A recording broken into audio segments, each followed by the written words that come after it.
నాకు పెడితే నేను అర్జెంటుగా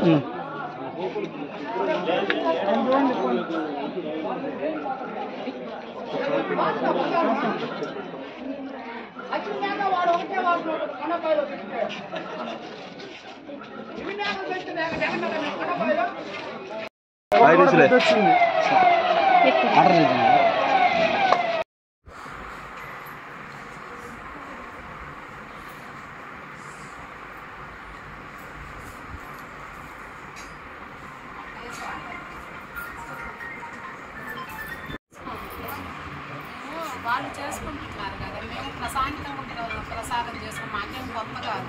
మేము 20 రోజుల నుంచి తిరుగుతున్నాం. బ్రహ్మారెడ్డి ఆ రోజు మా ఇంటి దగ్గరకు వచ్చిండు. సరే వాళ్ళు ప్రసారం వాళ్ళు చేసుకుంటున్నాం. తారీఖు కూడా కన్నీ వచ్చిండు.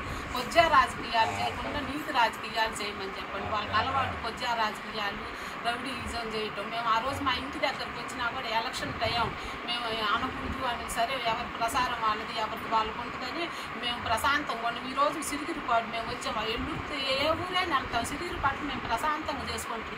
ఊళ్ళో వాళ్ళని అడగమనండి, మేము ఏమన్నా గొడవ చేసామా, మేము వెళ్ళిన ఇంటికి వాళ్ళు తీసుకెళ్ళిన ఇళ్ళకి వెళ్ళి మేము ఫ్యాన్ గుర్తుకు ఓటేయండి అమ్మా అని అడుగుతున్నాం. మేము అంతకు తప్పితే మేమేం ఏమన్నా గొడవలు చేసామా, మా పక్కన వచ్చిన వాళ్ళు వాళ్ళని ఏమన్నా వాళ్ళ ఊళ్ళో వాళ్ళని ఒక మాట అన్నారేమో కనుక్కోమనండి.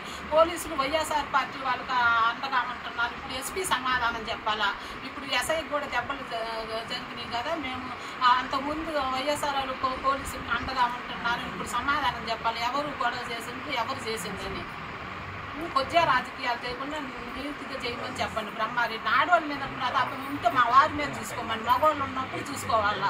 వాళ్ళు కొద్దిగా రాజకీయాలు ఆడవాళ్ళ మీద ఎగబడి కొట్టడం ఏంటి అసలు. మేము ఇన్ని రోజుల నుంచి ఇన్ని ఊర్లలో వెళ్తున్నాం.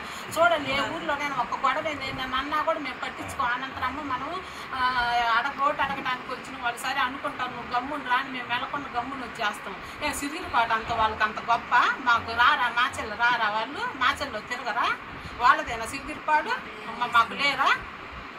నీతికి చేయమని చెప్పండి బ్రహ్మారెడ్డికి. వాళ్ళకి మట్టలు చేసే అలవాటు, ఆడవాళ్ళ మీద ఎగబట్టం చేయటం వాళ్ళకి అలవాటు.